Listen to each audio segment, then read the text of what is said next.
Patuloy na iniaalok ng LTO Calabarzon ang libreng theoretical driving course. Ang ahensya may ugnayan sa mga LGU upang tulungan ang mga nais mag-enroll. Alamin yan sa report ni Paul Hernandez.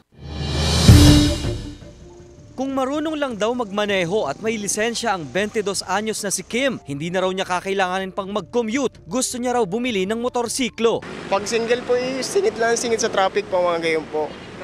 Pag motorcycle lang gamit. Plano rin kumuha ng lisensya kahit student permit muna. Pero dahil kapos pa sa budget, ipinagpapaliban muna. Lalo't may bayad kung mag-e-enroll daw sa driving school. Opo, nag-iipon po ako para sa personal talaga. Malaking bagay po yun pag gayon. Kapag meron.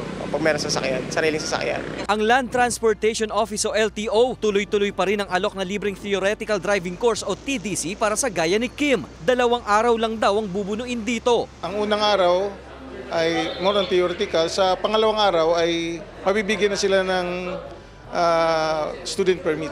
Kaya lang kailangan nilang magbayad ng medical, which we cannot give it for free. Kailangan lang daw pumunta sa opisina nila o di kaya'y mag-inquire sa munisipyo para sa free TDC na ibinibigay ng ahensya. Kung kukuha po kayo sa driving school ay it will cost 1,500. So we are doing it for free. May mga LGUs na nag-organize para sa kursong ito. Pwede rin sila pumunta sa LTO. May mga district offices kami.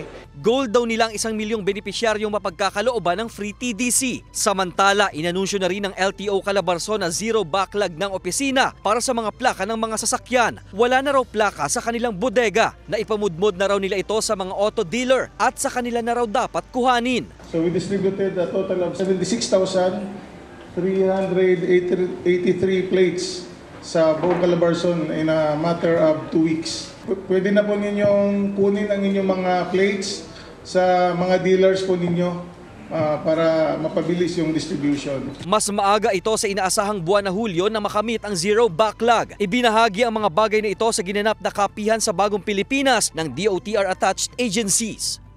Kasama si Kel Ravaca, Paul Hernandez, Balitang Southern Tagalog.